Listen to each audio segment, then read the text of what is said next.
Olá, graça e paz sobre a sua vida. Eu sou o Bispo Marcelo Reis, da Igreja Cristã Inclusiva de Uberlândia. E hoje eu estou aqui para dar continuidade no estudo que iniciamos semana passada sobre Teologia Inclusiva Descomplicada. A Teologia Inclusiva, ela trata da inclusão de pessoas excluídas nas comunidades cristãs em geral, no seio da igreja. E hoje eu quero falar com você a respeito do texto mais complexo a respeito da homossexualidade e que aparentemente dá a resposta final da Bíblia a respeito da homossexualidade humana. Nós estamos falando do texto de Levítico, capítulo 18 e versículo 22. Confira comigo. Com homem não te deitarás como se fosse mulher. Abominação é. Esse texto, aparentemente, ele encerra toda a argumentação a respeito da sexualidade, especificamente da homossexualidade masculina. Algumas igrejas afirmam e estabelecem uma doutrina heteronormativa com base nesse texto, dizendo que é uma abominação aos olhos de Deus que um homem se relacione com outro homem sexualmente.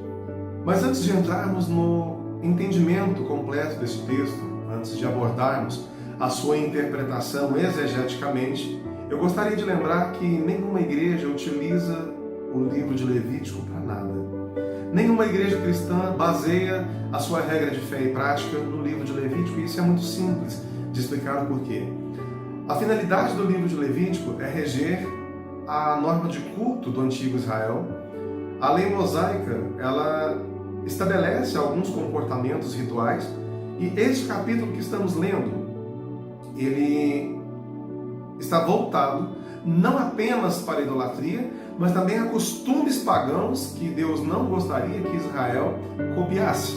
Se nós lermos desde o início do capítulo, vamos ler uma série de relações sexuais que não são permitidas, e elas estão em um contexto de idolatria que vem dos capítulos anteriores. O livro de Levítico, e esse assunto específico que está sendo tratado em Levítico, ele não começa no capítulo 18, mas nos capítulos anteriores. E para que o vídeo não se torne muito extenso, eu recomendaria que você lesse todo o livro de Levítico para entender o que eu estou falando. O que o livro de Levítico trata é a questão de sacrifícios, o comportamento dos sacerdotes perante os holocaustos que seriam oferecidos ao Senhor, que tipo de elementos são utilizados no culto do Senhor e que tipo de elemento ele rejeita por conta do culto dos ídolos. E aqui no capítulo 18 nós estamos tratando especificamente de relações sexuais que são oferecidas ou que são praticadas no paganismo e que no meio do povo de Deus o Senhor não gostaria que fosse praticado. E agora nós vamos dar uma atenção especial a esse texto que nós lemos, que é o capítulo 18, versículo 22, em que o Senhor está dizendo: com varão não te deitarás como se fosse mulher. Abominação é. Quando eu pego esse texto, eu tenho a sensação de que ele foi escrito na intenção de falar de homossexualidade. Mas quando eu vejo o versículo anterior, que me diz assim: da tua semente não darás para fazer passar pelo fogo perante Moloque, e não profanarás o nome de teu Deus. Eu sou o Senhor. Não é coincidência que todas as vezes que Deus vai tratar a respeito da idolatria em Israel, ele usa o termo eu sou o Senhor. E por diversas vezes nesse capítulo nós vamos encontrar Deus falando desde o início até o fim, ele repetindo diversas vezes essa expressão, dizendo eu sou o Senhor. E uma coisa nos chama a atenção: não faz sentido nós tratarmos como uma relação apenas o fato de o versículo anterior falar de a sua semente ou a sua descendência ser oferecida ao deus Moloque. O deus Moloque, ele era na antiguidade considerado um dos deuses da fertilidade. Ele é uma das facetas de Baal. E era muito comum em Canaã, para onde os israelitas estavam indo. O contexto deste texto é o deserto entre o Egito e Canaã. Israel havia acabado de deixar a sua vida de servidão, a sua escravidão no Egito. Estava indo em direção à terra prometida que Deus lhe daria, que estava ocupada pelos cananitas, pelos cananeus. E ali eram praticados diversos cultos de fertilidade. E havia algo ali chamado hierodulia. E a hierodulia cananeia, ela consistia em cultos pagãos, de fertilidade, onde homens e mulheres iam aos santuários para adorarem seus deuses com promiscuidade sexual, com prostituição ritual. E quando nós vamos observar do início até o fim das relações que estão sendo narradas neste capítulo, nós vamos ver que trata-se muito de iniciação sexual, de o pai com a sua filha, o filho com a sua mãe, a filha com seu pai, irmãos, tios com sobrinhos, pessoas que estão praticando relações que não se tratam de casamento.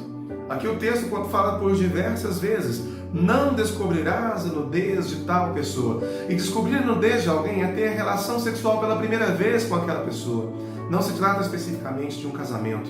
Não se trata especificamente de uma relação afetiva, fundamentada em amor. E aqui, pelo contexto, nós temos dois sinais muito claros de que se trata de um contexto muito mais religioso do que amoroso ou afetivo. No próprio texto, quando nós encontramos na Escritura, não te deitarás com varão, ou com varão não te deitarás, como se fosse mulher, a abominação essa abominação, quando nós vamos para o texto hebraico, nós encontramos a palavra toevá. Toevá, via de regra, na maioria esmagadora das vezes, ela é tratada como um elemento de ofensa ritual. Não é simplesmente abominação. Vamos nos lembrar que esse texto não foi escrito em língua portuguesa. E a abominação é o que há de mais próximo da palavra toevá para tradução na nossa língua. E aqui toevá, ela é tratada como uma ofensa ritual. É algo que comumente é oferecido aos ídolos e nós não devemos oferecer no culto ao Senhor. E se nós formos estudar, se nós formos pegar a raiz da palavra e comparar com todos os demais textos da Bíblia onde toevá aparece, nós vamos encontrar cerca de 99% das citações de toevá incluídas num contexto de idolatria. E se nós formos observar que existe também uma outra palavra para abominação, que ela preferidamente é vertida para o português como maldade, é a palavra zimá. E a palavra zimá, ela tem muito mais a ver com um pecado moral, com algo abominável moralmente do que cultualmente. E essa palavra, ela está utilizada aqui no texto, no versículo 17, quando ele diz assim: a nudez de uma mulher e de sua filha não descobrirás. Não tomarás a filha de seu filho, nem a filha de sua filha, para descobrir a sua nudez. Parentação, maldade é. E aqui a palavra maldade é a palavra zimá.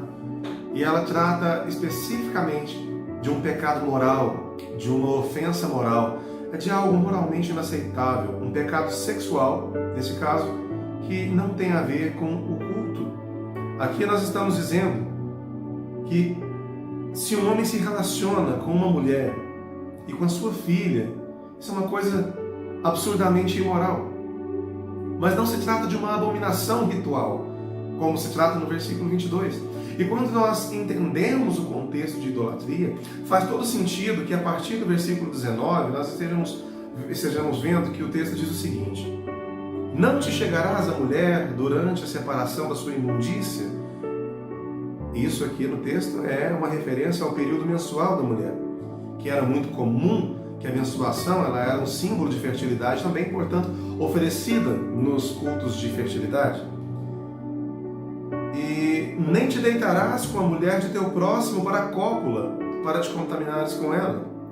E da tua semente não darás para fazer passar pelo fogo perante Moloque, e não profanarás o nome de Deus.